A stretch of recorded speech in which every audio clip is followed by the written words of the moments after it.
Hi everyone, this is a video showing the wall plate or sole plate preparation. As you could see on a previous video, there was only a course on the inner wall of the brick that was supporting the roof. So obviously once I took the roof off, I've exposed the brick and there was nothing on the external course. So I've had to lay the bricks to match the internal course, just so I've got something to be able to actually screw the walls to. There'll be a course of mortar that'll go on top of these bricks. It didn't have to be dead level because the mortar will take up any discrepancies, but it needs to be good enough. So now that's all laid, I will be able to put a damp proof course across it and then put a mortar bed on it before the sole plate. You can see there, that is the spreader plate for the steel. They've all been set, so I've set the ones at the end there, so you can see one on each corner, and then I've done the ones opposite for the main steels in the middle for the stairs. So there's that spreader plate there, all lasered, and it's leveled, ready for the steels to go on. The corners aren't actually doing anything, so it's not the best bricklaying you'll ever see on the corners, but they're not doing nothing. The spreader plates are taking the weight of the steels, and the side walls are taking the weight of the walls above. So that is the bricks already prepped and ready. So what I'm going to show you now is the sole plate being prepped and ready. The sole plate is 9x2 C24 timber, and this will be going on all four walls to support the upstairs, and it will be the base basically for the new walls. So I've got to create some lapping joints on the end where the corners meet and where the joins in the middle meet, and I've also got to mark the centres and drill the holes ready for the bolts that are going to be chem fixed into the wall. I've got several tools for doing this task. I've got my joist drill, which should come in handy for drilling the holes through the wall plate. I've also got an SDS drill for drilling the masonry for the M12 studs and the chem fix to go into. I'm going to go 200mm deep into the brickwork in both sets of both courses of brick, the old and the new course. We've also got a circular skill saw there for cutting all the ends and cutting all the slots for the ends. Got my titanium Martinez engineer square. Love this beautiful piece of kit, it's absolutely stunning. I've got a little tracer marker pen, and then also the timber drill bit. So that's all the tools that we're going to need to do these wall plates.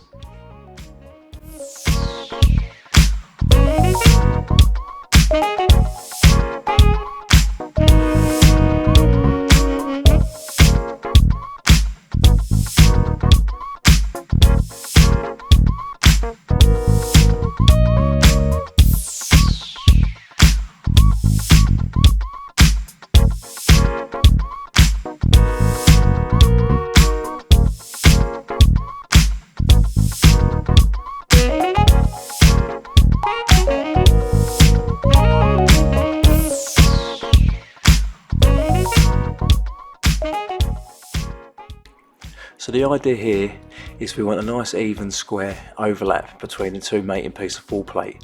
So I've measured 9 inches in from the end, and I'm now going to do several cuts through the top half of the timber. Obviously we don't want to go all the way through because we'll end up cutting the timber short. So what we want is to take half the depth of the first timber and then the bottom half of the depth of the second timber, so they can overlap each other and then they can be screwed into each other, so the load spread between the two. So I'm cutting loads of individual slots so I can then break away all the excess little bits of timber and then chisel it to give it a nice flat surface.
this probably ended up being one of the better lap joints that I made.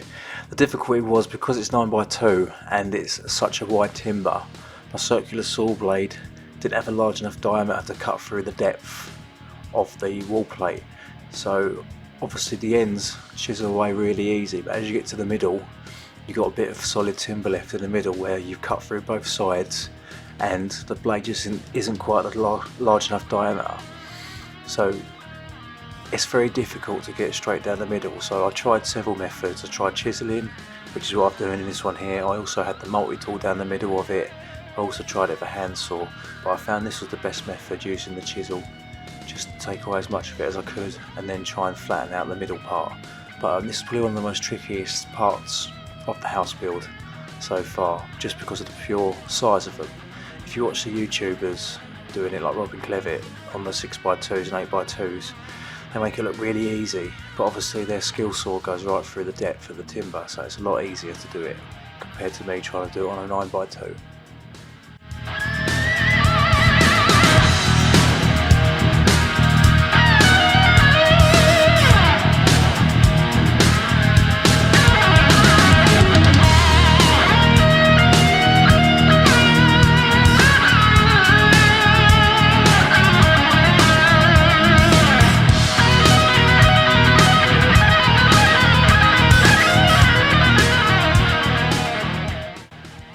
So now I've got my lap joint completed and I've got a continuous wall plate along the front.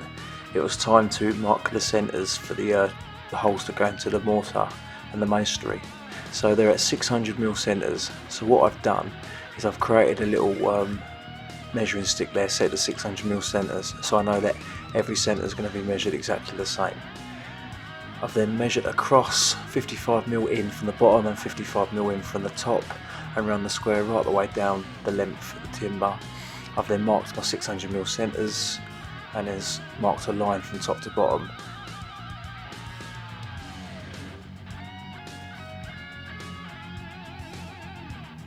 So what I need to do now is I need to mark a section of the wall plate to cut out where the still's going to sit. So we've got a 600mm spreader plate that has a 100mm bearing on the internal brick wall. So I need to cut a section that's around 630mm long to give a bit of clearance either side the spreader plate. So once that section's out, the wall plate can sit on the top of the brick wall, and then the spreader plate and steel will sit nicely snug within the wall plate, meaning that the spreader plate can't move or fall off the wall because it's locked in place by the timber wall plate.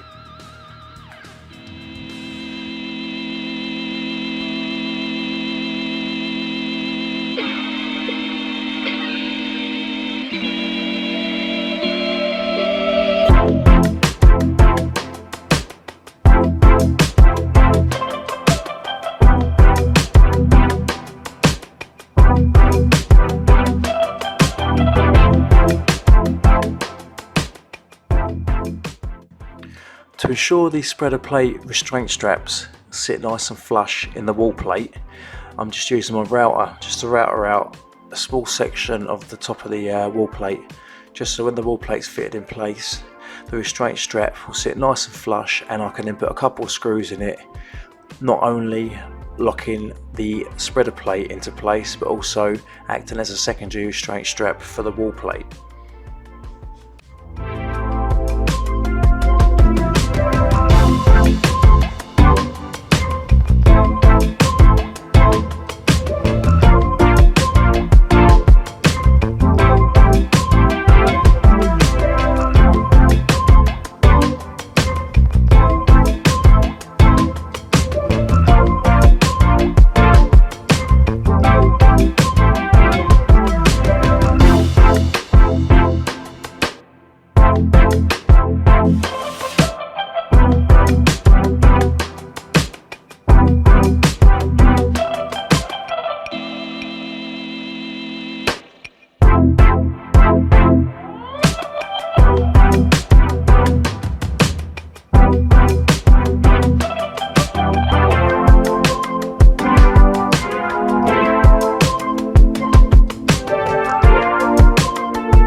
as you can see here, I've started countersinking into the wall plate, just deep enough so the nut and the washer will sit flush with the wall plate, because what I don't want when I'm fixing the wall to the wall plate is to have nuts protruding through.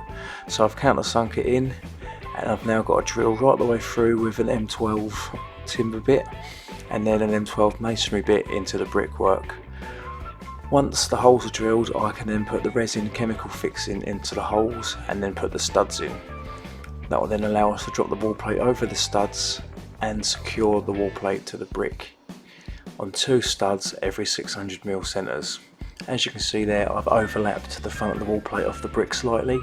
That's because the downstairs original bungalow walls will have 50mm insulation on them. So I need to be able to bring the top walls out 50mm so they're flush with the downstairs insulation for when they're rendering it. So it's just a case now of drilling these pairs of holes, 600mm centres, right the way around the perimeter of the bungalow on the wall plate, so I can then chemical fix the studding in and then secure it all in place. The only thing left to do after that will be to actually put a small bed of mortar under the wall plate, just so it takes out any discrepancies in the bricks that I've laid, so it's nice and level, and then I can pull it nice and tight with the studs.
So this part of the build here is the whole reason why I had the inspiration to start this channel, because I just could not find anything that demonstrated how you would connect a timber frame second floor extension to a bungalow.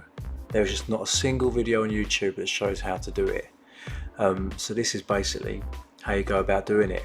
So you drill into the original brick wall of the bungalow, you chemical fix studdings in every 600mm centres like I'm doing here, and that is basically your anchorage to the wall.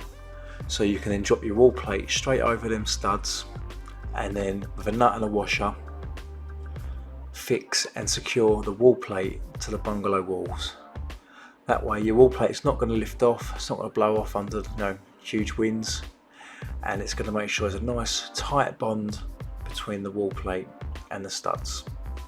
The only thing that needs to be mentioned here is the fact that you have to ensure you put a DPC between the two, because what you don't want is any moisture or damp that could rise through the solid brick wall of the bungalow soaking into your timber wall plate, because it's not going to last more than 5 minutes. Obviously you want the timber frame to last your lifetime, if not longer. So the best way to start by doing that is by eliminating any contact between brick and the timber. So once all of these studs are in place, I will then lay a 300mm or 450mm wide DPC over the full perimeter of the brick around the bungalow. I'll mark and pierce the studs through it, and then that'll give me a nice waterproof solid footing for the wall plate to sit on, with a little bit of mortar in between the two.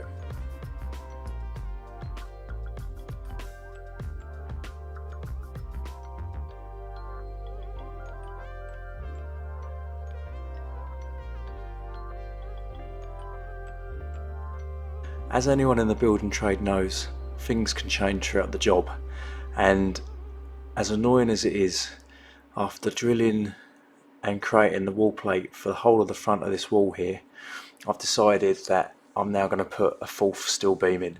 Upon standing on this brick wall that you can see here now, I could feel the whole thing moving around and waving in the wind slightly. That wall's very important because that'll be supporting the flitch beam above the window. I'm not confident in that wall, so I've decided to put a steel now across the whole front of the house. So we've got 4 steels splitting the bungalow into quarters, and then everything will be uniform and the floor will be supported in the same way throughout, front to back. It's a little bit more of a cost. It's another 1,500 quid for the steel, and obviously it's now going to delay me because I can't put the front part of the floor in and I can't build the front wall. But it's just not worth taking the risk of knowing that I've got a dodgy front wall supporting the upstairs. Now I know that in theory none of that front wall will be supporting the upstairs whatsoever. It will be spreader plates bedded onto the side walls that will be supporting the steel. So it's a no-brainer for me. So although I'm going to have to now cut all in freshly fixed studs off because they're not going to be needed anymore, it gives me a sense of security knowing that I've now got a giant steel supporting the front of the wall. I've also took off that corner there of the brickwork that you can see, and I bedded in some solid concrete block instead, as I felt it's a bit of a better brick, or a better base for the spreader plate to be mortared onto to take the weight. So I've had to chip away the corner and relay some block as well.